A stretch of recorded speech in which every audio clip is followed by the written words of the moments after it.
as equipes que a gente trabalhava e que a gente trabalha, elas são equipes remotas já, né? Então, nós fomos a escola de trabalho remoto de muitos dos nossos clientes, né? Ou seja, a gente ensinou muitos dos nossos clientes a trabalhar remotamente muito antes de pandemia, né? Porque a gente estava acostumados com só o ambiente presencial, a gente se negava, né, a fazer um trabalho presencial e tinha um esforço grande, né, de conseguir convencê-los a trabalhar remotamente, né?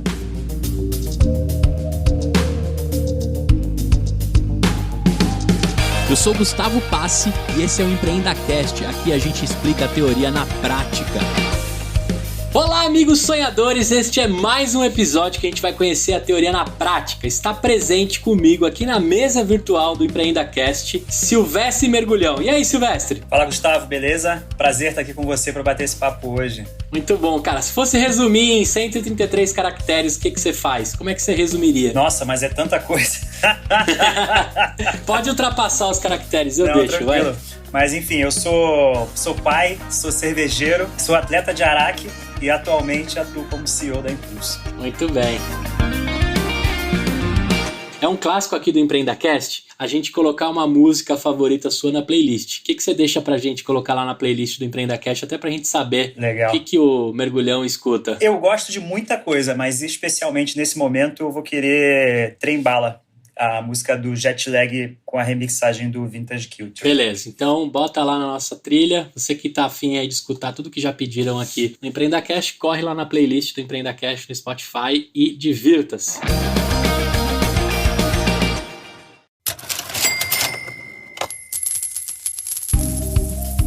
E aí, sonhador? Abriu ou vai abrir seu CNPJ? Você vai precisar de uma conta. Pare de sofrer com os bancos tradicionais. Chegou a Conta Simples, uma conta 100% digital feita para pequenas e médias empresas que precisam agilizar e não podem perder um segundo desse tempo tão precioso. A Conta Simples é muito fácil de usar e é feita para você e para sua empresa. Olha só, não vacila e abre sua Conta Simples lá em www.contasimples.com. A gente já conversou com o CEO dessa empresa e dá para você saber muito mais detalhes de como aproveitar e ter uma conta feita de verdade para sua empresa. Valeu, sonhador!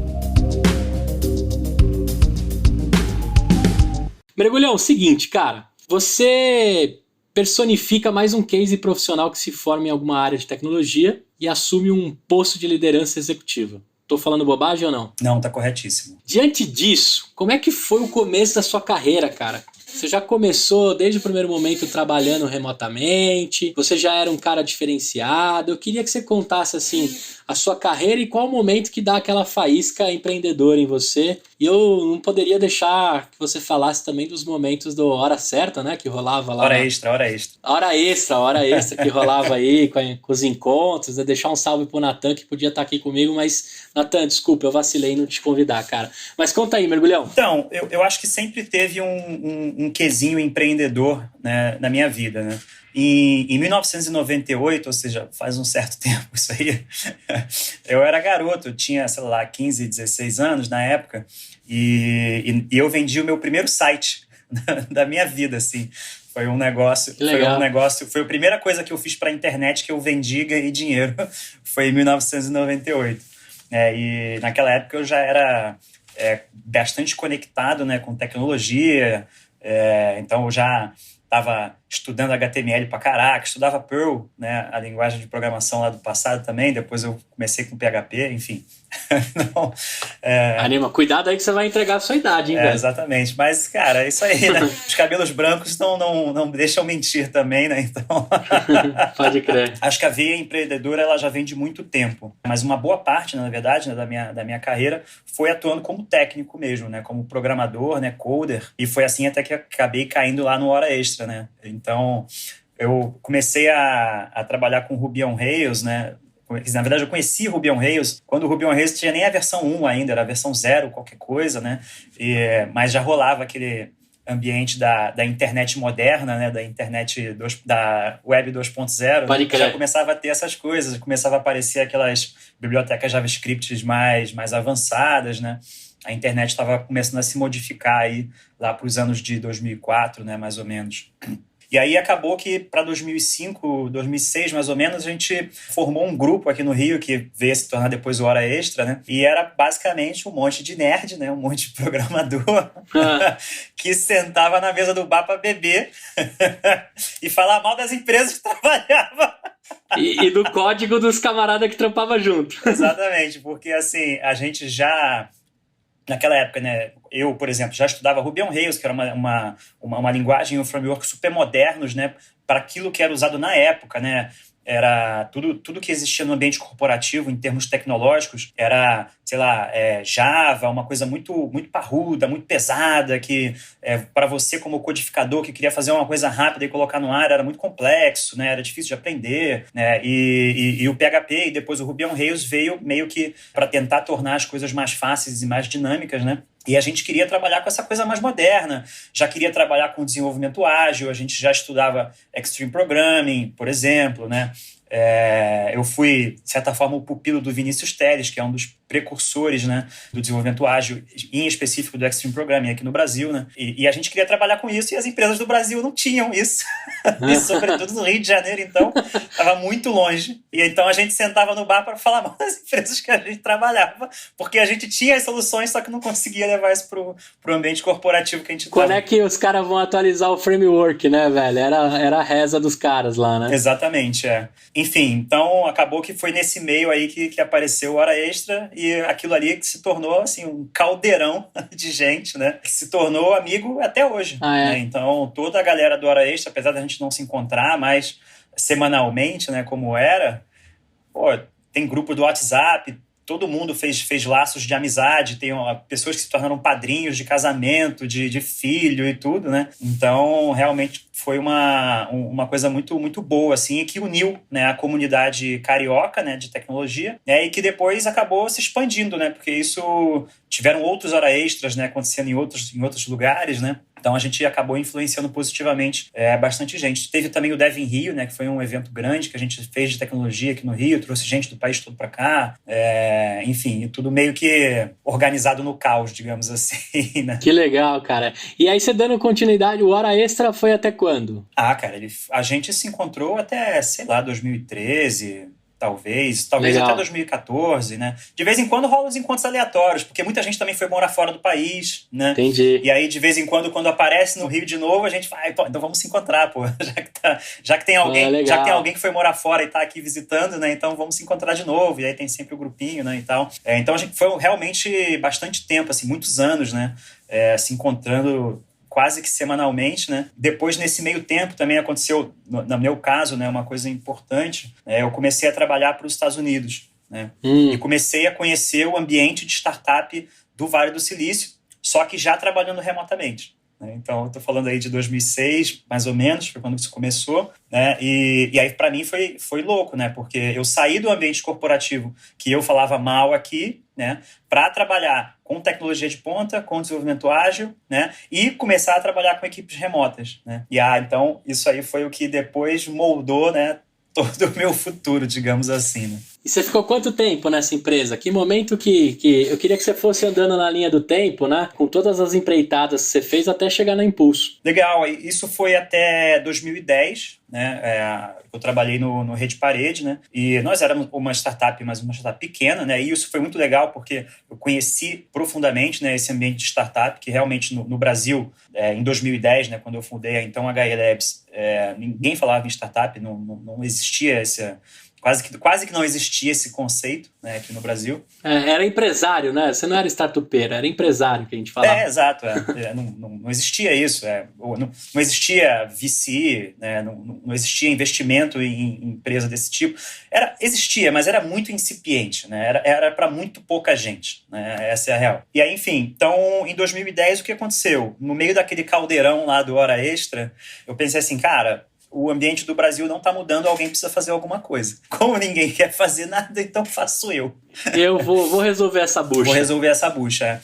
E aí eu fundei a HE Labs, que leva o nome em homenagem do Hora Extra, né? Então, HE é de Hora Extra, né? São as iniciais, né, do grupo do Hora Extra. E Labs, porque Legal. naquela época era charmoso você botar Labs no nome da sua empresa. Pode crer. Lá nos Estados Unidos a gente tinha algumas empresas que tinham Labs no nome, então tinha a Envy Labs, por exemplo, né? Legal. Então aí a gente copiou essa ideia e fez a HE Labs. Depois esse nome, obviamente, se tornou um nome muito ruim, né? Porque HE também virava He, né? Em inglês, né? Aí He Labs, aí você fala, pô, He Labs, He-Man. Será que é empresa de um homem só tem uma pessoa naquela empresa, sabe? Horrível. Acho que você não mandou bem, não, mas tudo bem. Homenageou. Foi um nome horrível. A decisão foi péssima, mas enfim, foi o que foi assim até 2018. Aí depois, mas enfim, então eu fundei a HE Labs em 2010, saí da Rede Parede e a missão, né, que eu coloquei, né, para a HE Labs naquela época foi fazer programadores felizes e clientes mais lucrativos entregando software que simplesmente funciona. Tá? Essa foi a missão que eu criei em 2010. E aí, a gente está em 2021, se teletransporta para 11 anos atrás, a gente está falando de uma época em que o smartphone era muito pouco difundido, né? Praticamente não existia App Store, esses apps todos que a gente baixa hoje, que são muito fáceis, né, de se utilizar e de baixar. Isso não existia naquela época. Né? Software corporativo, né? Era muito ruim, em geral, os que eram para uso do público, né? Tinha os softwares de uso interno, back-office, né? Eu estou falando coisa para uso do público, alguém acessa pela internet, né? Então, os internet bankings eram trevas, né? Horríveis. Comprar passagem pela internet também era loteria, vira e mexe funcionava, vira e mexe não funcionava, colocar cartão de crédito, essas coisas. Dava certo, mas era enrolado o negócio. Nem sempre era tão simples. Aí você tinha que usar sistemas de operação específicos, coisas funcionavam só em Internet Explorer, outras funcionavam só em Firefox, acho que era o ambiente daquela época, né? Então, tô ligado. Então, aplicativo governamental de uso para o público não existia, né? É verdade. O único que existia, acho que era do IR, né? Que é o até hoje, né? Que é o que tem até hoje para declaração. Mesmo assim, o VBzão que você baixava, isso, né? Depois você transmitia. Tinha que baixar, né? E tal. Então, esse era o contexto da época. Então, na minha concepção, né, primeiro de tudo, os programadores não eram felizes porque eu via a minha galera do Hora Extra lá, que eram os técnicos melhores que eu conhecia da época, né, trabalhando em empresas, em projetos arcaicos, com tecnologia arcaica e metodologia arcaica. Então, eu sabia como era feito. Eu estou falando de grandes empresas de tecnologia da época, né? Então, os programadores não eram felizes trabalhando naquele ambiente. Os clientes, eles podiam ser mais lucrativos se eles tivessem software que simplesmente funciona, né? Porque não era simplesmente funcionar naquela época. Então, foi nesse contexto que a HE Labs surgiu, porque a gente queria entregar software que realmente funcionasse, fosse fácil de usar para o usuário final, né? E que tivesse um ambiente ali onde os programadores, mas também os designers, né? Porque naquela época era menos comum você ter gente de UX. Se hoje já é difícil, naquela época era mais difícil ainda. Totalmente. Então, era um outro ambiente e eu queria trazer isso para o Brasil, né? E aí acabou que foi o mote, né, que fez eu criar a HE Labs na época, né? Algum tempinho depois, 2011, a gente criou o Startup Dev. Como tem essa história interessante, porque a gente não tinha nome, né? Era eu, né? E depois, rapidinho, dois, assim, a gente não era ninguém em quantidade de gente, né? E também não era ninguém em nome no mercado para conseguir fazer algo, né? Para conseguir vender grandes projetos. Então, existia uma dificuldade grande, né? Nesse processo comercial, né? De prospectar clientes e tudo. Os clientes que eu consegui inicialmente foi pelo nome de desenvolvedor que eu tinha na época, né? Então foram algumas coisas, mas não foram muitas coisas. Profissionalizar o freela, né? Agora o carinha que fazia os freela tem o CNPJ. Isso. Vamos fazer com ele. Um CNPJ maneiro, um CNPJ real, o cara é bom, ele vai botar alguém bom para trabalhar junto com ele. Então existia essa questão, né? Legal. E também tem um outro imbróglio aí que a gente também peitou, né, para tentar resolver, né, e até hoje eu, pelo menos, sou muito feliz da gente ter feito dessa forma, né, é a questão de escopo de projeto, né. Até hoje existe isso, né, mas não é o modelo que a gente trabalha na Impulso, não era o modelo que a gente trabalhava na HE Labs, né, que, assim, vender um escopão de projeto fechado, né, onde você tinha que entregar determinadas funcionalidades, né, para o cliente, num prazo fixo, com preço fixo, né? Só que o problema disso o buraco normalmente fica muito mais lá embaixo, né? Porque conforme você vai entregando as funcionalidades, o cliente percebe que não era exatamente aquilo que ele precisava quando ele pediu, e aí você tem que renegociar contrato, renegociar escopo, renegociar um monte de coisa, né? Aquilo vira um arcabouço, um problema, dor de cabeça gigantesca. A guerra do dev com o comercial que que passou a porra pra frente e não tava nem aí. Exatamente. E a gente não queria entrar nessa seara, porque a gente queria realmente vender software de uma forma ágil, né? Conectado, né, com a forma como a gente desenvolvia, né, desde o princípio. Né? Então a gente queria trabalhar com agilidade internamente e vender desta mesma forma. E aí o jeito mais fácil que a gente conseguiu pensar para fazer isso foi travar o tempo de projeto, né, mas travando também o custo, né, e deixando variável o escopo. E aí a gente criou o que a gente chamou na época de Startup Dev, que era uma formulazinha, né, a sua ideia, mais 48 horas de trabalho, mais um valor X, que era o preço da época, tiveram vários preços, né, é igual a seu software no ar. Legal. E aí a gente fazia uma reunião de planejamento, né, junto com o cliente, né, 2 dias de programação, codificação, e aí a reunião de planejamento, né, era um quebra-pau da porra, né, porque a gente tinha que chegar num escopo que ia caber em 2 dias e o cliente queria que fosse a maior quantidade de coisa possível. A gente falava, cara, só vai dar para fazer o que cabe em 2 dias, né?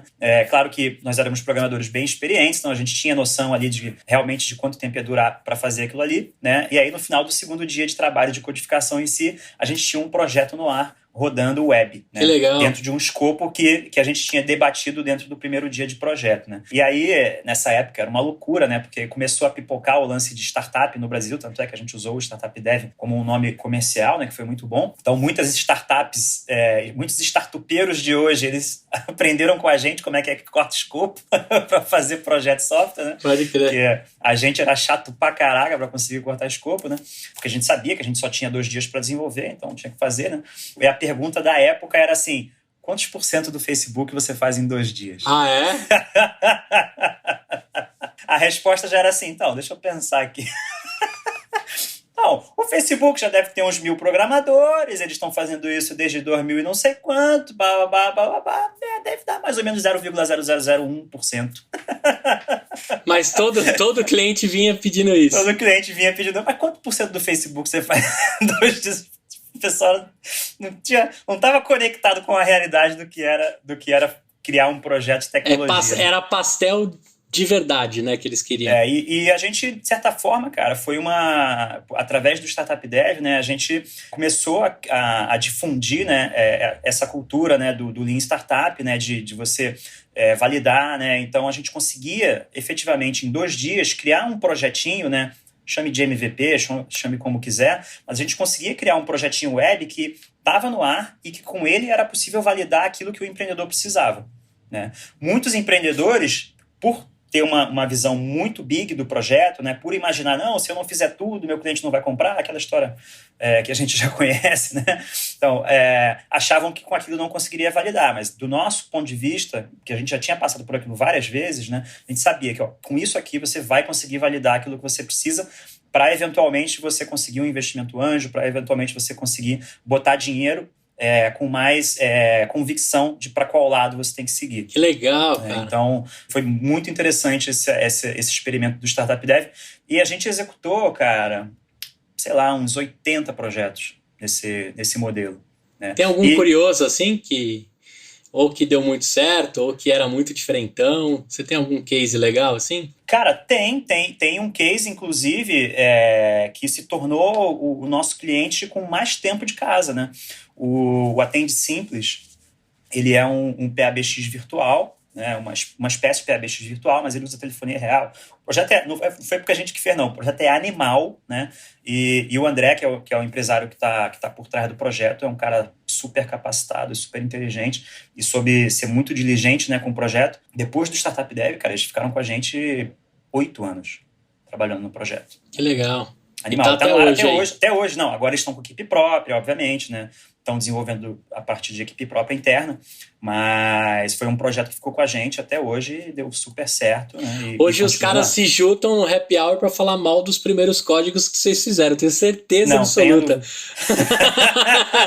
Fala, porra, mano, o cara comprou esse código aqui, olha só, mano, que eu vou ter que reescrever tudo que os caras fizeram. Sempre tem essa, né? Todo dev tem um código para reclamar não indentado, né? É sempre assim. Sempre assim. Não, mas é fogo, né, cara? Porque aquilo, o código é uma coisa viva, né? E aquilo foi escrito num contexto da época. Sim. Né? Que, por ser um contexto, uma interpretação da realidade, ela já está obviamente equivocada. né? Então, você já escreve equivocado, porque aquilo já tem uma leve desconexão com o que é a realidade, porque já é uma interpretação. Verdade. Aí você joga isso no tempo 5 anos depois, se o código não for sendo atualizado e sendo revisto, né, sendo refatorado, aquelas coisas todas, aquilo fica completamente desconectado da realidade e aí se torna os débitos técnicos colossais, né, que a gente vê aí. Os elefantão branco. E esse é um dos grandes erros, né, dos empreendedores de primeira viagem quando vão trabalhar com tecnologia, né, porque acreditam que por um valor fixo e por um projeto que eu vou pagar X e vai estar no ar, ele vai conseguir ganhar dinheiro e manter aquilo vivo pro resto da vida, o que obviamente não é verdade, né? Se você partir dessa premissa, a tua tendência é fracassar sem nenhuma sombra de dúvida. Né? O software é uma coisa viva, né? E, então já fica a dica, já que a gente está no EmpreendaCast aqui, né? Uhum. Se você vai criar um projeto de software e esse projeto de software tem uma conexão com o teu negócio, se ele é o teu core business, parta do pressuposto que a tua equipe de tecnologia ela é um custo fixo seu que você vai ter para o resto da vida. Né? Então, o custo fixo da sua equipe de tecnologia, ela tem que estar no teu business plan lá. Ela tem que fazer parte do custo fixo, assim como é o custo do marketing, assim como é o custo do salário do RH, assim como o custo de todo o resto, é o custo da equipe de tecnologia. Porque você vai ter esse custo para sempre, não tenha nenhuma dúvida disso. Não vai ter um momento que você vai dizer, desliga a equipe de tecnologia, agora eu vou viver tranquilo. Não vai ter. E os investidores também, a primeira coisa que eles vão perguntar é se um dos sócios é de tecnologia, né? Para poder cuidar desse time e continuar, né? Uma das coisas que eles perguntam é, né? O sócio é de TI, ele também enfiou a mão no código, né? Vai dar continuidade? Quero saber se passar de mão em mão aí não vão perder os fontes, né? Coisas que a gente escuta aí na hora de receber investimentos.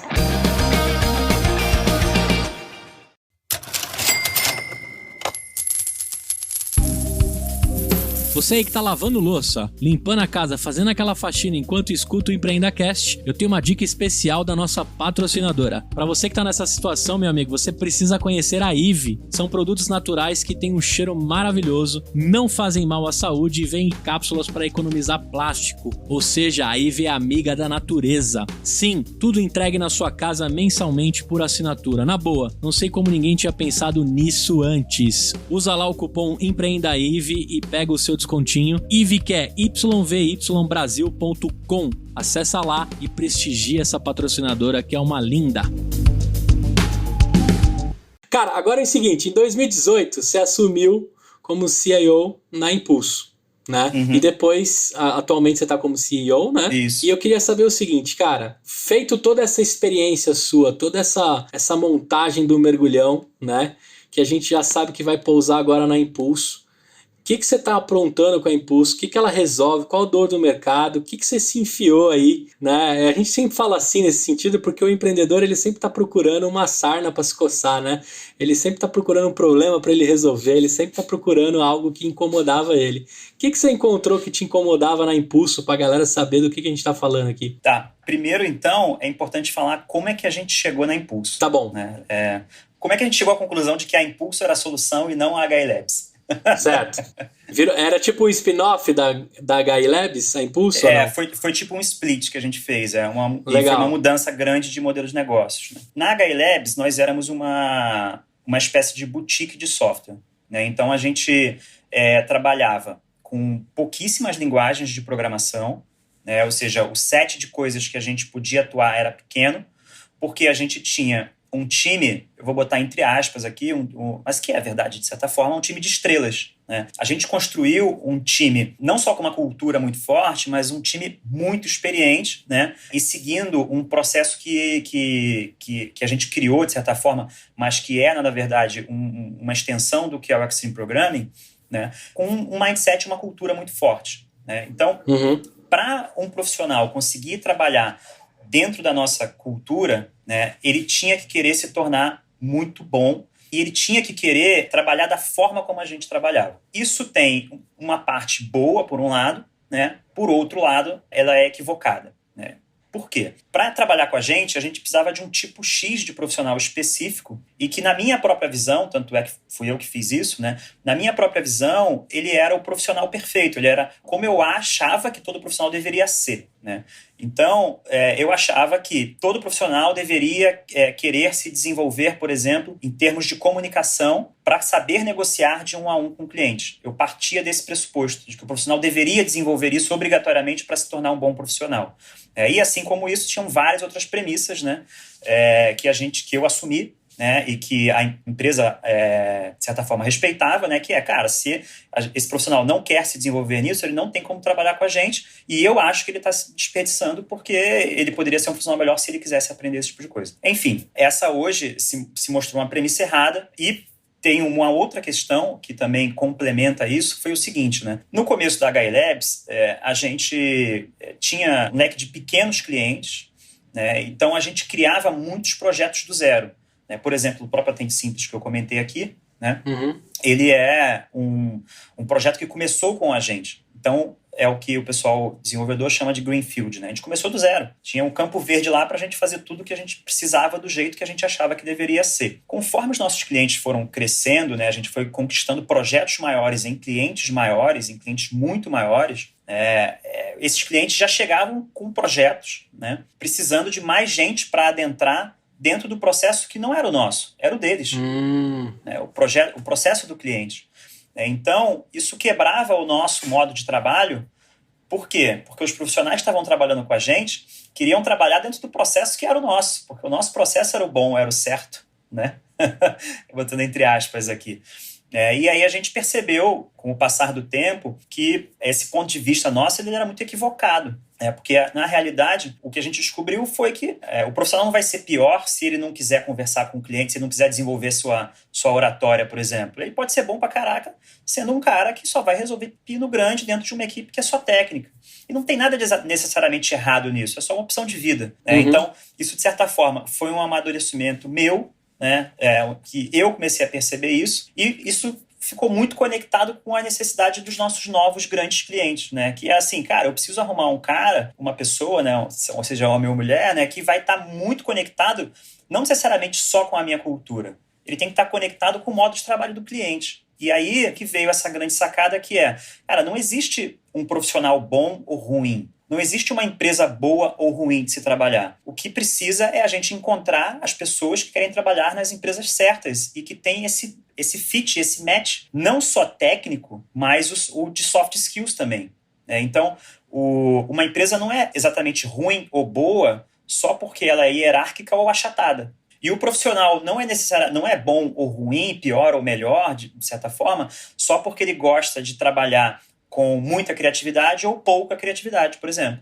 E aí a gente teve programadores, cara, aqui com a gente, que, assim, eles saíram literalmente da HI Labs, assim, pediram demissão na época, porque eles não queriam falar com o cliente. Só que eram pessoas, assim, que, cara, sentavam e resolvia qualquer pepino, qualquer problema, os caras resolviam. E a gente perdeu esses bons programadores, né, porque o nosso modelo era engessado, né. Então, diante desse contexto, aí a gente pensou, o que a gente faz?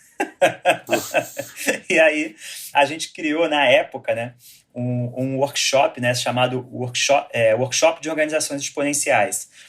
Tinha saído aquele livro Organizações Exponenciais, né, do pessoal da Singularity, né, e aí a gente devorou aquele livro e pensou, vamos criar um workshop, né, para a gente ensinar os nossos clientes como fazer a transformação digital de uma forma exponencial.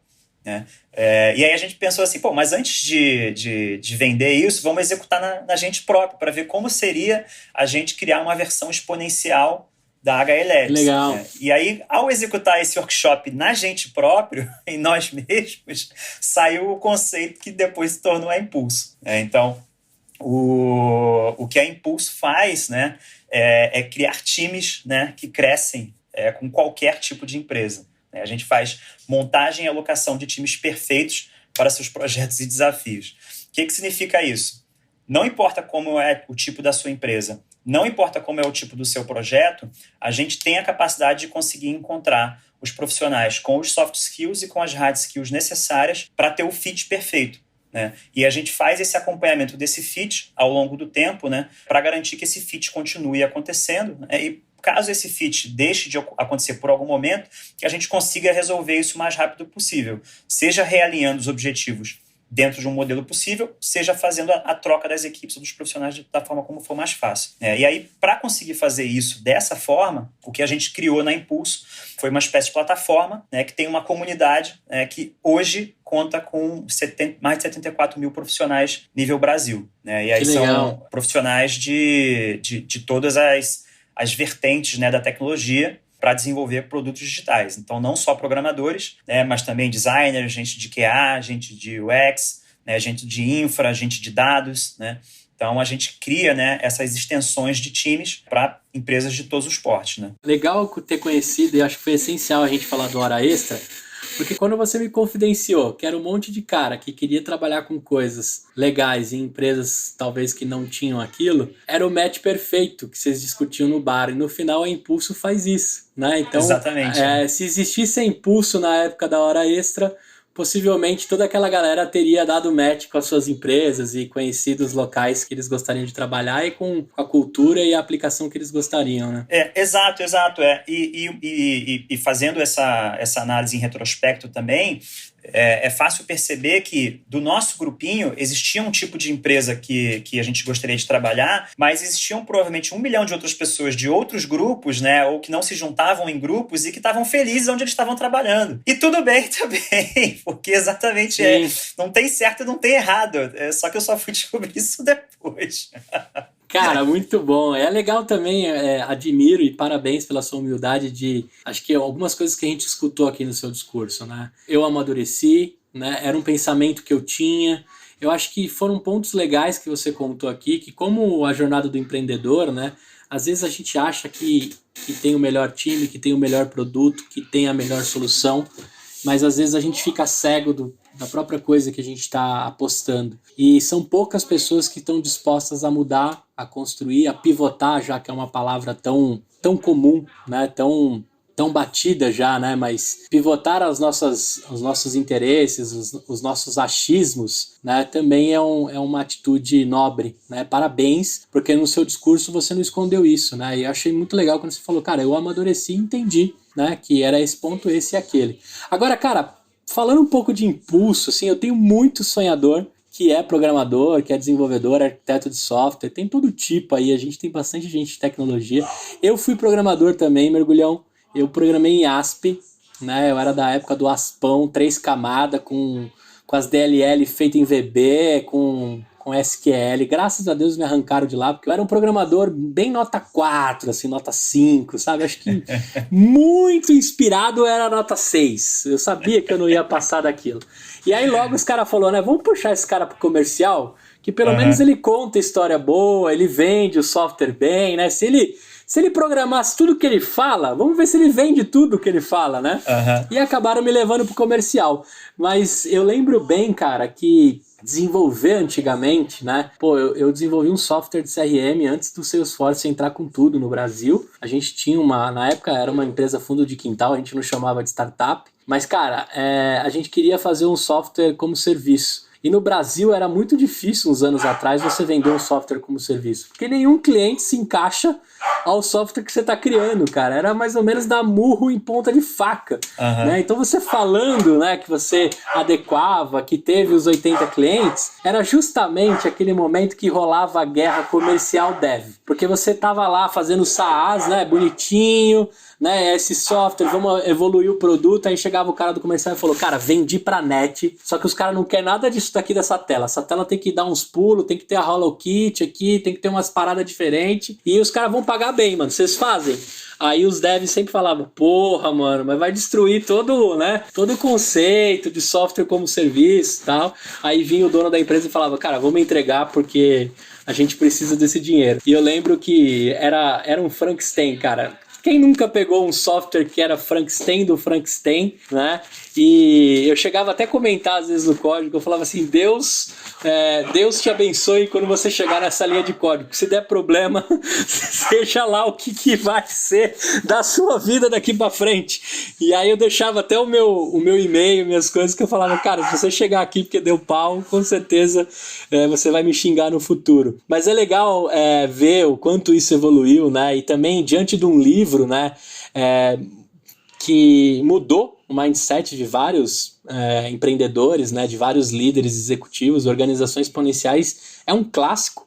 Assim como também queria te dar os créditos que porra de design sprint do Google, né? Vocês faziam startup dev e muito mais enxuto, sem biscoito, sem comida, sem nada, né? Com muito menos tempo e MVP rodando. Chame isso do que quiser. Também gostei que você usou esse termo, porque também a gente adora a sopa de letrinhas também para poder falar bonito, né? Mas, cara, que funcione, né? Eu te entrego uma versão que funcione e você valida o seu negócio. Agora me conta o seguinte, cara, 74 mil pessoas estão lá. Quantos do Hora Extra você acha que tá lá? Tem uns caras que estão do Hora Extra lá ou não? Você nunca deu essa olhada? Deve estar todo mundo, cara.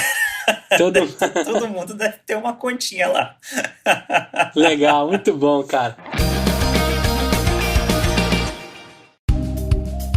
Olha só, sonhador, quero te fazer um convite. O nosso grupo no Telegram tá bombando. Já somos quase 1.000 empreendedores. Quero te fazer um convite. O link tá aqui no feed ou no link do blog. Você pode acessar também pedindo pra gente via direct do Instagram. Então vem pro nosso grupo no Telegram, encontre um sócio, encontre parceiros, valide o seu negócio e tenha apoio. Não importa em qual canto do Brasil você tá, sempre estaremos conectados na maior comunidade empreendedora da podosfera. Chega aí, sonhador, tô te esperando.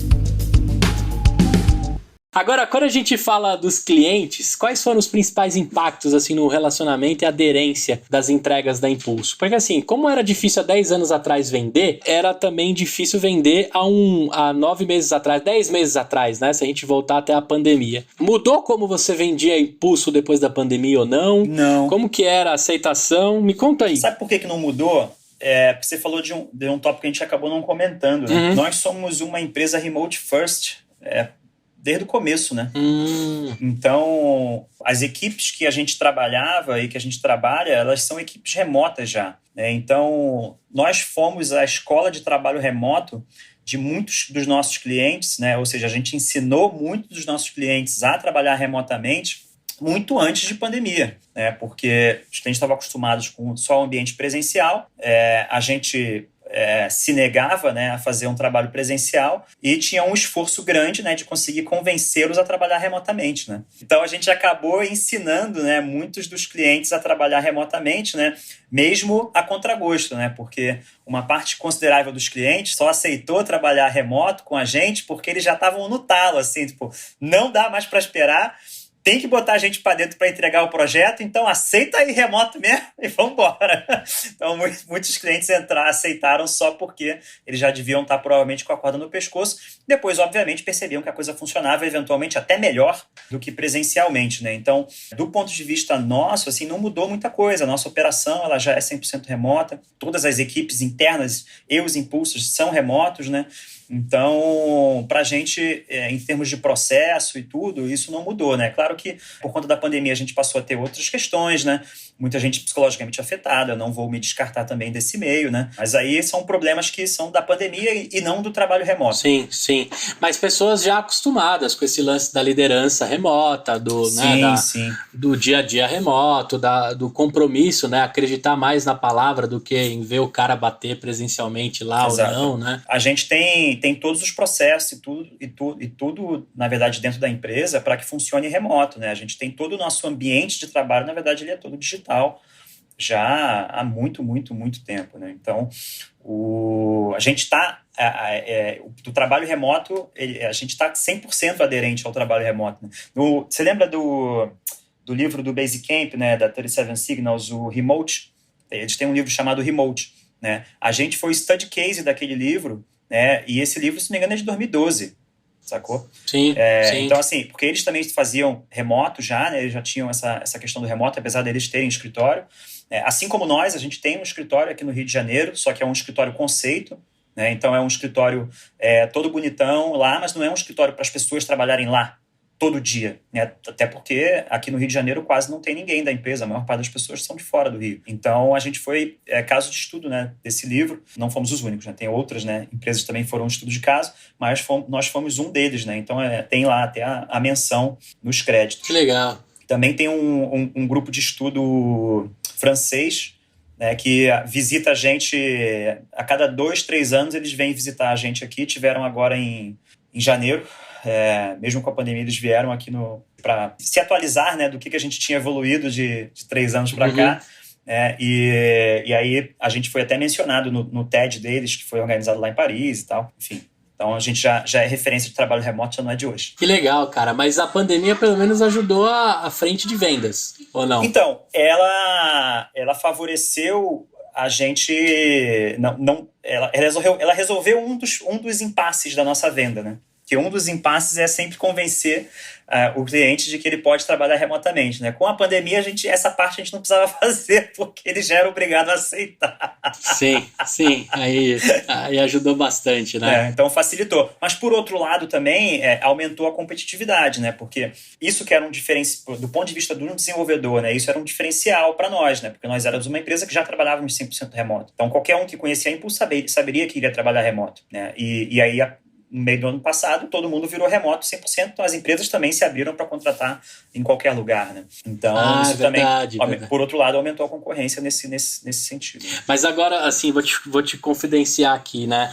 A Sul América mesmo teve que se adaptar à construção do Situation Wall, né? Dos post-its, que eu falava tanto, né? Cara, compra ações da 3M, porque se continuar toda empresa em transformação digital comprando post-it, se tem uma empresa que vai ganhar dinheiro, é a 3M. Eu já retirei isso do meu discurso, porque né, quem conhece o Miro, o Mural e tantos outros, o Miro, o cara merece, a equipe que desenvolveu aquilo merece um Oscar, né? Pelo que eles conseguiram fazer, né? De dinâmicas e de construção de situations e de apresentações pelo Miro, que é incrível. Só que, cara, olha só, né? Eu lembro do fatídico 17 de março de 2020, quando tocaram as sirenes e falaram: vão para suas casas e protejam-se. No dia 18 e 19, acho que dia 17 era uma sexta, 18 e 19 você tá lá, né, acompanhando o Jornal Nacional, as reportagens, o que está acontecendo, para no dia 19,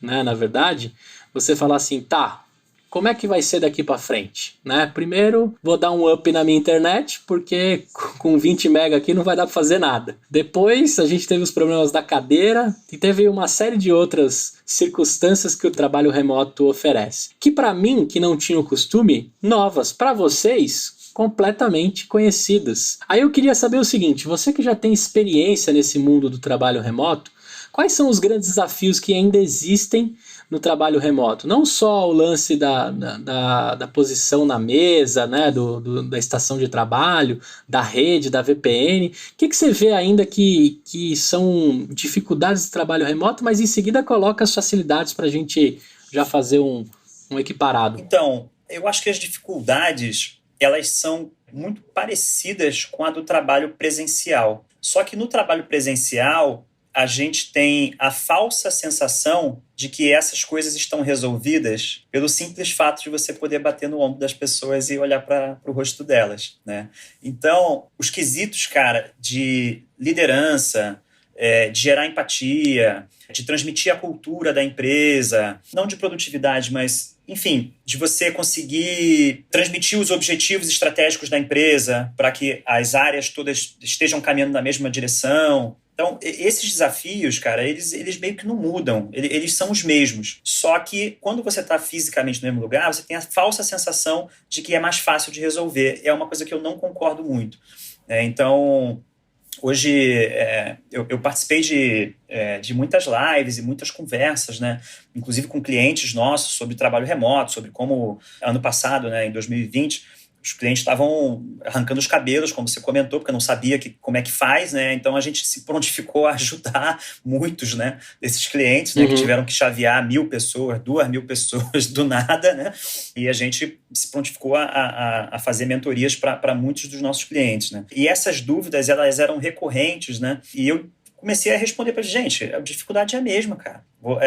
Se você não tem a conexão quando você está fisicamente, você não vai ter a conexão quando está remotamente. Então, o que você precisa aprender a fazer é a gerar conexão. Se você vai estar presencial ou remoto, aí é um outro problema, mas assim, Pô, se você já não gera conexão nem presencial, o remoto você não vai conseguir também, sabe? Mais distante ainda. Exato, então os desafios são muito parecidos. E olha só que engraçado, uma das grandes dúvidas que as pessoas sempre chegam pra gente é, pô, mas como é que você transmite a cultura, né, da empresa para as pessoas, né?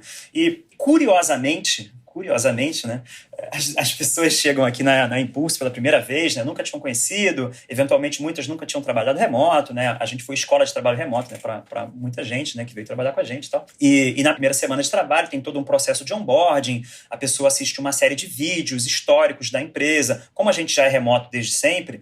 Por exemplo, a gente tem um vídeo fazendo uma apresentação do modelo de negócios da Impulso, né? Antes da gente ter até marca, antes da gente ter essa marca, antes de ter logotipo, antes de ter cores e tudo, a gente fez um videozinho muito tosco, assim, com os slides preto e branco, sabe? Só para apresentar o conceito do que era a Impulso e para onde a gente ia a partir de 2018, a partir de janeiro de 2018. E esse vídeo, tosco do jeito que ele era, que foi gravado no Zoom, assim, aperta o REC, compartilha a tela e grava em 10 minutos, esse vídeo faz parte do onboarding nosso até hoje. Porque naquele vídeo, né, existe todo o sentimento, né, e tudo que precisava ser passado para as pessoas diretamente da voz de quem criou, com os sentimentos daquela época, com os motivos daquela época, né, e com o passar com o que você acreditava, né? Com os conceitos e tudo, e com o passar do tempo outros vídeos, né, mais recentes foram sendo adicionados, né, para ter uma atualização, né? Então, a pessoa, quando entra na empresa, ela acompanha uma meia dúzia de vídeos ali e ela consegue entender por que a gente está aqui agora desse jeito. E ela descobre isso acompanhando as pessoas que estavam participando de todo o processo de construção ao longo da nossa história. Então, quando ela começa a trabalhar, ela já tem um senso de pertencimento e um senso de entendimento do porquê que a gente está onde a gente está hoje e porquê que a gente é do jeito que a gente é, que para a maioria das empresas não existe, sabe?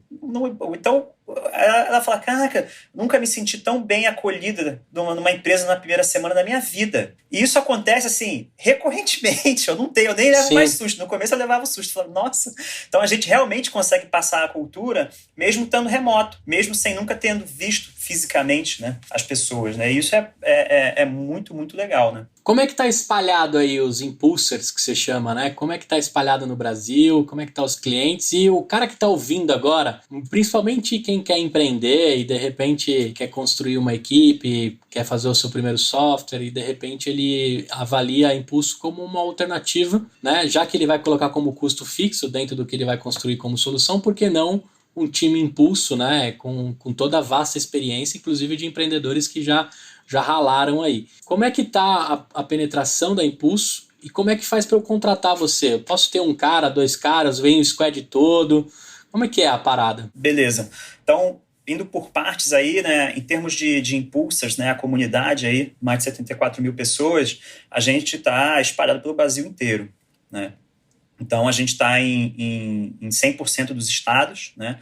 Claro que tem estados com mais pessoas, estados com menos pessoas, mas a gente está em 100% dos estados. Em termos de clientes, né, a maior parte dos nossos clientes está no eixo São Paulo, Rio e BH, nessa ordem. Então, tem alguns clientes pingados pelo resto do país, mas o forte mesmo tá nesse eixo, né, São Paulo, Rio, BH.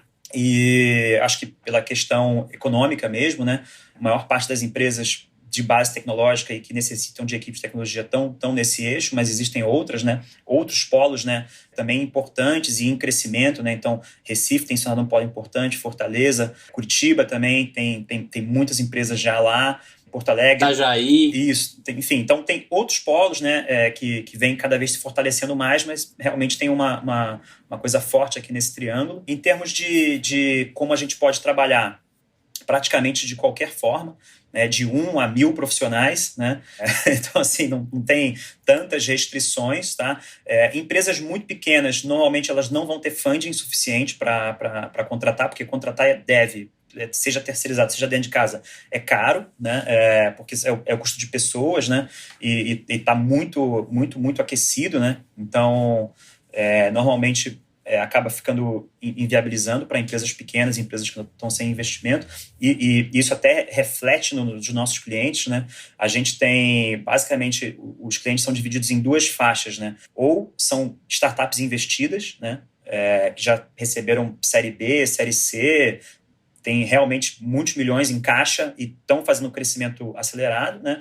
Ou são grandes empresas já estabelecidas, né? Muitas enterprises listadas em bolsa e que estão fazendo transformação digital e estão colocando produtos novos do mercado. Então, os nossos clientes acabam se dividindo entre esses dois. E podem ser desde squads completos, também é comum, ou complemento a squads existentes, né? Então a empresa já tem uma série, né, de times lá dentro, né? E cada time está precisando de uma composição diferente de pessoas para completar os times existentes, né? Então tem ambas as possibilidades. Quando a gente trabalha com squads completos, assim, né? Normalmente são empresas que estão querendo fazer a transformação digital, né? Não tem a menor ideia de por onde começa. E precisa, né, de um ar diferente, né? O cara precisa de um aí a gente oxigênio. fala assim, então beleza, a gente vai montar aqui o squad, né? E a gente vai criar um plano depois para você conseguir depois absorver, seja parte desse time ou contratação de gente própria, para que você absorva essa cultura e consiga colocá-la aí dentro. Mas aí como que você faz com o PO, o Scrum Master? Esses caras não estão dentro da Impulso, né? O Dev... também estão. Você também fornece o Scrum Master, o PO e o que precisar dentro daquela composição. O que precisar que for parte de um time de tecnologia. Então, desde o CTO, inclusive ele, para baixo. CTO as a service também? Que legal, cara. Desde o CTO até o desenvolvedor. Que legal, legal. Q&A, tudo. Tudo que se fizer necessário para a criação do time, se for, nesse caso, um time completo, né? Entendi, saquei. Agora você tocou num assunto, cara, que eu queria trazer essa discussão contigo. Primeiro, eu tô adorando o papo, a sua perseverança em construir e a forma que você exponenciou. É incrível, parabéns, de verdade. Não é à toa que eu tinha ótimas referências de você. Que pena que eu tava aqui em São Paulo e não consegui curtir nenhuma hora extra aí, né? E até sei porque os franceses vieram em meio à pandemia, tá? Eles vieram porque no Rio de Janeiro a gente vem até com risco de morte. A gente pode, né? Porque é uma cidade linda, abençoada, e a gente topa porque... vale muito a pena, né? E eu tenho certeza que os franceses nem lembraram da pandemia. Agora, cara, a gente está sofrendo aí um leilão de desenvolvedores, né? Tem cara saindo de júnior a pleno, de pleno a sênior em menos de 1 ano, de 2 anos. O cara sai de um salário de 4 pau a 12 em 6 meses, né? Tem até empresas propondo cárcere privado, né? De eu te coloco em outro país para você receber, né? Em dólar, né? Tem várias coisas estranhas acontecendo em meio a isso. Claro que eu tô colocando aqui um pouco de humor na minha fala, mas é verdade, né? Tem gente oferecendo trabalho em outros países para você trabalhar no Brasil, uma coisa meio louca, assim, né? Bate em outro país para entregar o código no próprio e por aí vai. Como é que você lida com isso, com esse leilão? Como é que você faz o cara se interessar pela Impulso? E a gente também tá dizendo aqui que não é só grana, né? Às vezes eu volto lá naquela turminha da hora extra, que às vezes queria trabalhar com coisas que estavam conectadas ao que eles estavam mexendo. Nem sempre o dev quer dinheiro, né? Não somos mercenários, e aí eu visto o sapato de dev também, porque eu já fui pro salário e já fui pro propósito. Mas queria saber de você, como é que você lida com isso, cara? Porque tá tão difícil. O cara que se forma hoje na faculdade já tem praticamente o trampo garantido, né? Exatamente, cara. Essa é a questão. Existe um déficit grande, né, no mundo todo, e sobretudo no Brasil, né? Então, de profissionais qualificados, né? Então, qualquer um que se torna qualificado automaticamente está empregado no mercado, né? E meio que vai poder escolher onde vai trabalhar, né? Então, isso aí é bem verdade. E o que a gente faz na Impulso é criar essa conexão e mostrar que, para o Impulser, a gente faz um trabalho que é além de ser um prestador de serviço, né, de ser um intermediador. Quando a gente divulga, né, uma oportunidade de trabalho, né, dentro da comunidade, a gente divulga quais são os objetivos da oportunidade, qual é o propósito da empresa, se é uma empresa que vai trabalhar no mercado financeiro, se é uma empresa que vai trabalhar no mercado de saúde, se é uma empresa que vai trabalhar no mercado de beleza. Enfim, a gente cria, né, todo um ambiente, né, para expor, na real, essa aqui é a verdade, né, o que o cara vai fazer, né, onde é que ele vai trabalhar. Né? E não é um hunting, porque eu não coloco a pessoa para participar, né? A pessoa que diz, não, eu quero participar dessa oportunidade, isso aqui tem conexão comigo, né? E por mais que depois esse projeto que ele esteja trabalhando venha a se extinguir, venha a acabar, né? Se for do interesse dele, normalmente é do nosso interesse, mas precisa ser do interesse do profissional também, a gente vai batalhar para colocar ele para entrar num novo projeto o mais rápido possível, né? Então, é muito comum, né, por mais que um cliente encerre um projeto conosco, que a gente, em menos de 2 semanas, coloque a pessoa para trabalhar num novo projeto que tenha conexão com ele, né? Então, a gente entrega coisas que vão além só do trabalho, né? E a gente entrega toda uma comunidade fechada, né? Onde ele pode gerar engrandecimento profissional e pessoal. Na Impulso, a gente também tem clube de benefícios, onde dá acesso à contabilidade, seguro de saúde com desconto, treinamento em mindfulness e meditação, enfim, terapias saúde diversas, mental, né? Saúde mental, exercício, desconto em farmácia, enfim, tem uma série de outras coisas associadas que não são só o trabalho, né? Então, a gente gera um ecossistema que coloca o profissional em contato com muito mais coisa do que só o trabalho. Então, assim, essa foi a forma como a gente achou que fazia mais sentido, né, resolver e engajar as pessoas além só do salário. Mas o desafio, mesmo assim, continua sendo grande, né, e a competitividade realmente pelos profissionais de tecnologia está cada vez maior, né? E competir com o exterior em dólar e euro é duro, né? Cara, o turnover é algo que te assombra, assim, ou não? Não, na Impulso não, porque a gente está abaixo dos planos de mercado. Ah, entendi. Esse é um indicador interessante para nós, né? O indicador de turnover é muito legal para a gente saber e a gente acompanhar. E tem um outro indicador que não tem uma métrica específica, mas que é muito maneiro. Que é assim, cara, quando a pessoa gosta, ela indica para alguém, né? Para alguém vir junto também, né? E a gente tem um índice, assim, altíssimo, né, de profissionais que estão com a gente porque o cônjuge convidou, ou porque é amigo e o amigo convidou, né? Ou porque já é de uma galera que, quando vai todo mundo, né? Então, a gente tem um percentual alto de profissionais que vêm trabalhar conosco por essa indicação, entre aspas, por esse boca a boca. E isso é um parâmetro, assim, é uma das coisas que me deixa mais feliz, porque quer dizer, cara, eu estou fazendo certo. Porque se eu estivesse fazendo errado, as pessoas estavam fugindo, não estavam chamando o amigo e a mulher e o marido para vir trabalhar junto, entendeu? Piscina gelada não é todo mundo que convida, né? Exato.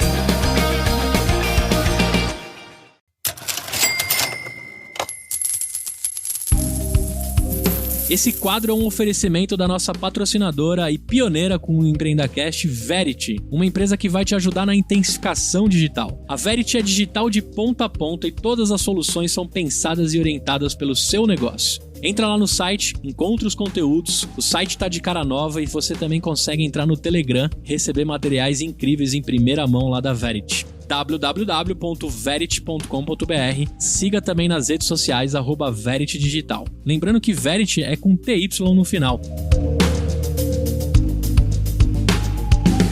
A gente falou de turnover, de cultura, a gente falou de transformação, a gente falou de salário, a gente falou de hunting, né? Mas a gente também falou muito de tecnologia. Se eu te perguntar se você é mais RH ou mais tecnologia, pensando no seu negócio, assim, porque não tem como construir tudo isso se não falar de pessoas, né? Porque no final é cultural a parada, né? É a vontade do cara aplicar. Como é que você se vê? Então, hoje a Impulso é muito mais RH, né? Só que é um RH Tech. O RH Tech. É um RH Tech. É um RH Tech tanto por se utilizar da tecnologia, né, quanto ser especializado em profissionais de tecnologia. No começo da Impulso, quando a gente contava, né, o pitch da ideia e tudo, o pessoal perguntava, pô, dá para fazer isso para advogado, dá para fazer isso para médico, dá para fazer isso para nutricionista? Aí a gente falou, dá para fazer para tudo isso, mas a gente vai fazer de tecnologia. É isso aí. Se você quiser fazer de advogado, pode fazer. A ideia é sua, toma. Faz de advogado lá. Pergunta se apareceu algum depois de advogado. Que eu tenha ficado sabendo, não apareceu, não. Pode crer. Então, a gente é focado em profissionais de tecnologia, porque é disso que a gente entende, né? Mas realmente existe uma conexão forte com o RH nesse sentido, né? O que a gente acaba fazendo para as equipes de tecnologia é o trabalho que o RH tradicional não sabe fazer. É isso que eu ia tocar em seguida. Porque o RH tradicional, ele não sabe lidar com os anseios e com as demandas do tipo de profissional de tecnologia. Ele não compreende aquilo. E é nisso que a gente é especializado, em compreender o profissional de tecnologia. E ainda, Silvestre, a gente tem uma bola de neve, né? Porque já era difícil o RH saber o que era PHP, ASP, .NET. Claro que muitos já sabem, tá, gente? Se você é de RH já sabe, mas eu tô colocando aqui casos que eu já vivi, que o RH não sabia muito a diferença entre MySQL e SQL Server. Tem várias várias situações que vocês vão saber aí. E o RH tinha essa dificuldade de falar o tech. Só que agora, com a transformação digital, com a metodologia ágil, com os novos formatos de squad, a gente tem ainda uma sobreposição, que é difícil a linguagem do que os caras desenvolvem, mais as novas profissões, as novas habilidades, né? Então o RH ele vem sendo colapsado com essa avalanche de informação e a grande maioria das empresas e grandes multinacionais não sabem recrutar pessoas de tecnologia e recorrem às consultorias, que também às vezes não sabem. Por isso que essas que são focadas têm se destacado absurdamente, né?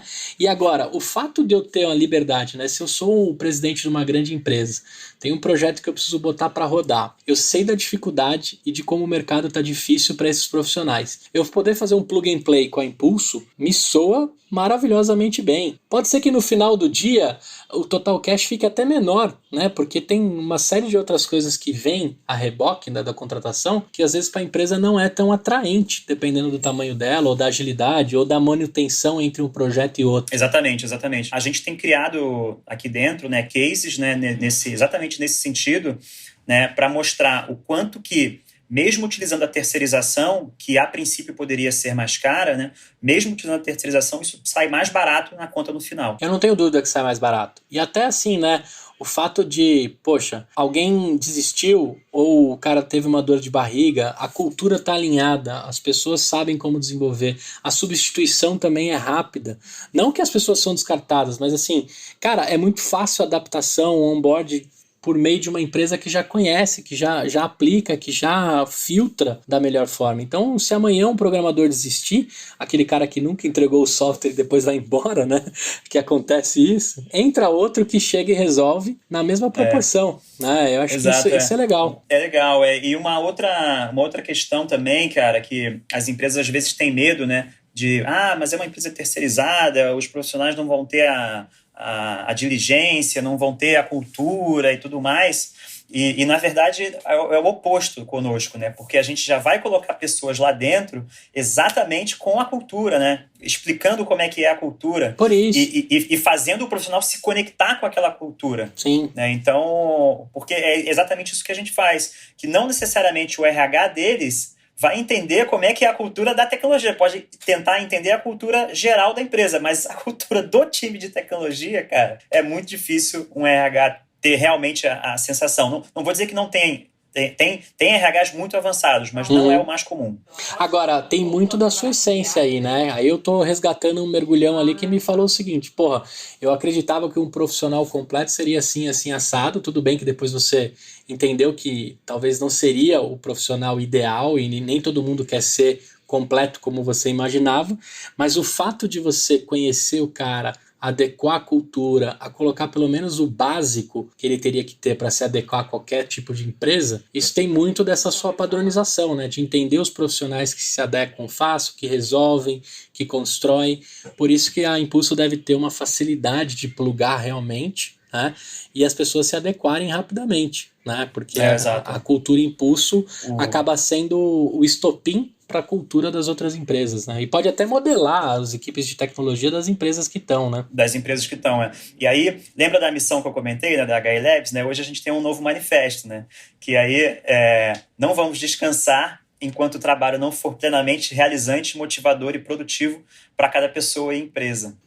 Então, esse é o nosso mantra atual. Muito legal. E aí, se você for ver, ele está super conectado com aquilo que ele já foi no passado da HI Labs, né? Só que atualizado porque a gente tem hoje com a Impulso, né? Que a gente tem que ser feliz com o que a gente faz hoje. Para ser feliz, a gente tem que estar conectado com o que está fazendo. E aí a gente vai estar engajado, vai estar motivado e vai estar produtivo. E isso tem que ser um ambiente de mão dupla, né? Da empresa com o profissional, do profissional com a empresa. E aí, para isso, precisa ter o fit. Animal. E eu também aprendi nesse tempo todo, até acompanhando os squads, que o time em si quer construir coisas que realmente façam sentido, que estejam alinhados com a transformação das pessoas. Não é construir software por construir, não é construir produto por construir. De fato, a gente quer construir coisas que façam sentido, que tenham um propósito. E quando a pessoa está engajada, cara, pode jogar na mão que a gente desenrola, né? O time tá fechado e vai sair do outro lado. Muito legal, cara. Agora deixa eu te perguntar o seguinte, velho. Essa sua jornada empreendedora, você deve ter aprendido e superado alguns desafios. Eu queria saber como é que foi aquele que você puta, ficou derrotado, mas aprendeu muito, mas não conseguiu dar a volta por cima, e aquele tombo que você tomou e deu a volta por cima. Eu queria uma jornada do herói aí, mas eu queria uma que você aprendeu e nunca mais vai fazer. Então aí para os empreendedores aí, principalmente os de primeira viagem, cara, é muito, muito importante de verdade você ter, cada vez que você admite, né, sócios dentro da sua empresa, né, sejam eles pessoas com stock options, enfim, o que quer que executivos, o que quer que seja, né, é muito importante você ter objetivos alinhados e cláusulas de saída muito bem definidas para que você evite problemas no futuro, né? Então, são problemas que a gente já passou aqui dentro e que eu não gostaria que ninguém passasse. Então, essa é uma dica importante aí para os empreendedores. É realmente válido, eventualmente custa dinheiro, vai ter que gastar com advogado e tudo mais, mas, cara, depois o preço é bem maior no final, depois, se você deixar rolar. O travesseiro fica mais forma. leve, né? Exatamente, E a outra é o seguinte, eu demorei um pouco. Hoje, você pode ver que eu não me chamei de startup em nenhum momento, e isso é de propósito. Eu não me considero uma startup, sou uma empresa. Né? Isso aí. Até porque no Brasil não existe o conceito de startup. Né? Você tem um CNPJ, você é uma empresa. É isso aí. Então, empreendedores, se tornem mais rapidamente, façam mais rapidamente a transformação de empreendedores para empresários, né? Se coloquem nessa posição, porque a gente não quer só ficar fazendo pitch, pelo menos eu não quero, né? Ficar fazendo pitch, ganhando troféu, o que quer que seja. Eu quero botar a gente para trabalhar e fazer todo mundo feliz e todo mundo ganhar dinheiro e a gente fazer a economia do país se movimentar, enfim, fazer essa roda girar, porque é assim que a gente impacta e tem a capacidade real nas nossas mãos de impactar positivamente a sociedade que a gente está vivendo. Né? E aí, para isso, a gente precisa crescer, né? Para isso, a gente precisa colocar mais gente para trabalhar, para isso, a gente precisa rodar mais dinheiro e pagar mais imposto no final das contas também, porque faz parte. Né? Então, se tornem mais rápidos empresários, de verdade.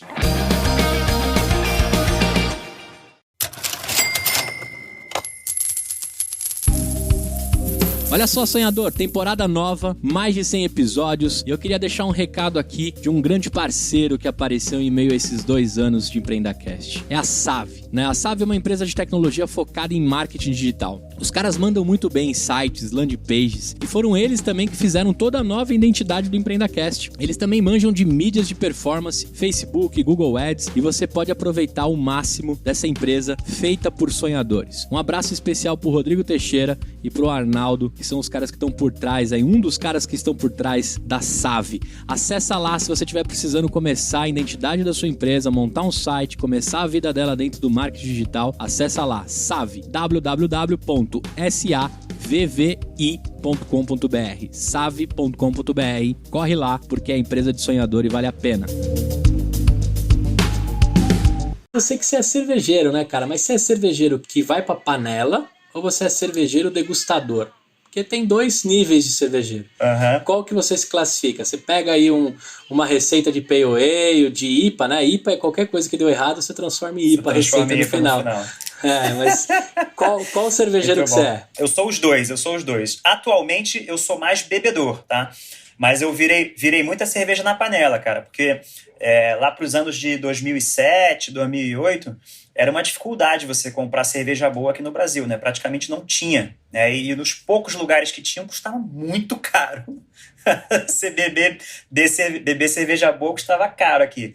Então, a solução era fazer. E aí eu fiz um curso de cervejeiro aqui com o Leonardo Boto, que incrível. Na época ele era super famoso, era um dos mais famosos cervejeiros. Do Boto Bar. Exatamente, era um dos mais famosos cervejeiros aí do país. Eu tive a sorte de encontrá-lo e fazer um curso com ele, e aí foi maravilhoso. E eu passei anos e anos e anos fazendo cerveja na área da minha casa, na área do meu apartamento. Cara, do apartamento depois você tem que dar umas dicas como é que você negociava com a esposa isso, porque Nossa, quem faz cerveja, a negociação tem que ser forte. Nossa, foi o caos, era o caos, meu Deus do céu, mas era muito bom.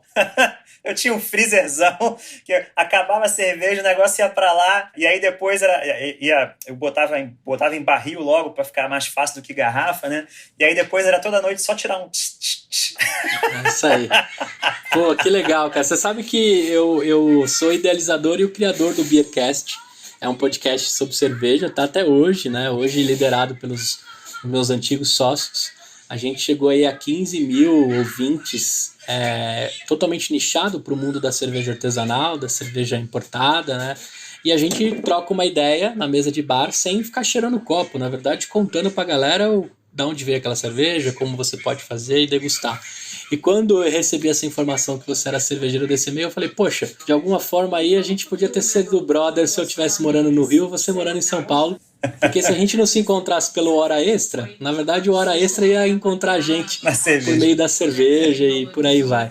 É verdade. Cara, muito feliz em conversar com você. Eu queria saber o seguinte, quais são os próximos passos da Impulso? O que você está planejando? E deixa as redes aí pra galera que ficou interessada te conhecer e conhecer a Impulso. Cara, legal.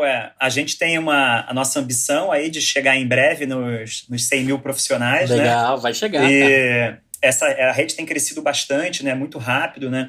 E a gente já está com eventos planejados aí para todo o primeiro semestre do ano, né? Então, já falando das redes aí, lá no nosso Simpla, se der uma olhada no Universo Impulso lá, você vai ver todos os eventos já planejados para o primeiro semestre, né? Então, a gente, além de toda essa parte, né, com as empresas, né, dos times, né, a gente também tem com a comunidade também toda uma série de eventos que a gente organiza e que coloca pessoas da própria comunidade, né, ou pessoas de referência na área para falar de todos os assuntos relacionados à tecnologia, mas também aqueles assuntos complementares. Então, a gente também tem muita live sobre coisas financeiras, sobre coisas contábeis, né, também sobre saúde mental. Todas essas lives estão no nosso YouTube, só procurar também no YouTube por Universo Impulso. Se quiser conectar com a gente no LinkedIn também, buscar Universo Impulso, e no Insta Universo Impulso, todas as informações da comunidade lá. Quem quiser fazer parte da comunidade como desenvolvedor, é só acessar impulso.network. E quem quiser, como empresa, buscar os nossos serviços de montagem de time, é só acessar impulso.work. Perfeito. E aí, cara, gostou de gravar o EmpreendaCast? Eu adorei aqui conversar contigo, cara. Cara, maravilhoso. É sempre bom bater esse papo. Eu gosto muito de compartilhar a história, sabe? Porque a gente faz a história chegar a mais pessoas, né? E aí, assim como eu fui inspirado por histórias que vieram de antes de mim, né? Eu acho que essas histórias sendo compartilhadas podem inspirar a história de outros mais pra frente. Com certeza, cara. Fico muito feliz de registrar a sua história aqui no EmpreendaCast. Aproveite, as portas estão abertas aqui. Quando a gente se encontrar aí, a gente vai tomar uma. Vamos lá o Boto Bar, acho que fechou, né? Mas a gente vai em outro lugar tomar uma, né? E trocar ideia. O Boto fechou, mas ele tem a garagem. Então beleza. A gente vai direto lá na fonte. Só para você que tá ouvindo aí, sonhador, o Boto é praticamente, se ele não é o Pelé, ele é o Garrincha da cerveja, né? Um dos caras mais reconhecidos do mundo cervejeiro, principalmente como professor, com cervejas incríveis. Então, se você estiver no Rio de Janeiro, procura lá a garagem, né? Garagem do Boto na Praça da Bandeira. Aí, pronto, fica a dica. Cara, brigadão. A gente se encontrando aí, trocando uma ideia. Fico muito feliz aqui com os sonhadores, conhecendo a sua história. E aí eu deixo um relato aqui muito bacana, né? Da mesma forma, né, que a gente contou histórias, a gente quer inspirar pessoas, transformar pessoas. Eu tenho certeza que você inspirou, transformou e vai receber vários feedbacks. Então você aí, sonhador, procure o Silvestre Mergulhão aí pelas redes, adicione esse cara no LinkedIn, acha ele lá no Instagram, onde for, só que o Silvestre é com Y, né? Com Y, É isso aí, Silvestre Mergulhão. E, cara, esse sobrenome é muito bom, cara. Você é mergulhador ou não? Não, é meu sobrenome mesmo, de verdade. Tá bom, então beleza. É meu nome e meu sobrenome mesmo, então não tenho muito o que fazer, né? Nem que eu quiser eu consigo me esconder. Você joga meu nome no Google, aparece todos os lugares que eu já fui. Tá certo. Muito bom, cara. Brigadão, proteja aí com a sua família e, de verdade, parabéns pela sua história, pela sua trajetória e conte comigo para o que você precisar, cara. Eu acho que o único caminho para a gente mudar esse país é por meio dos empreendedores. É nisso que a gente acredita, que movimenta a economia, movimenta outras famílias e, de fato, transforma pessoas. Eu acho que você está fazendo tudo isso com excelência. Parabéns pra você que é um impulser também, né, que tá ouvindo esse episódio. Pô, solta na comunidade que pelo menos 70 mil ouvidas eu vou ter. Pode deixar. Valeu, muito cara. Obrigado, abração. Gustavo. Tchau. Tchau.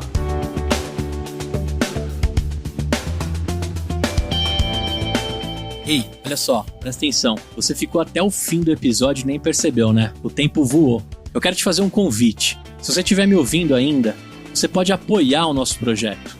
www.empreendacast.com.br/apoio. Lá você consegue contribuir com o valor que você quiser e todo o dinheiro é pra gente comprar mais equipamento, pagar o nosso estagiário, o Luquinhas, que cuida das postagens, e deixar cada vez mais forte a nossa comunidade. Então, se de alguma forma a gente entrega um conteúdo bacana pra você, eu te faço um convite. Apoie o nosso projeto, participe de grupos de mentoria exclusivo e de alguma forma a gente vai tentar também, na sua jornada, te entregar conteúdo diferenciado e bastante desconto aí da nossa rede de parceiros. www.empreendacast.com.br/apoio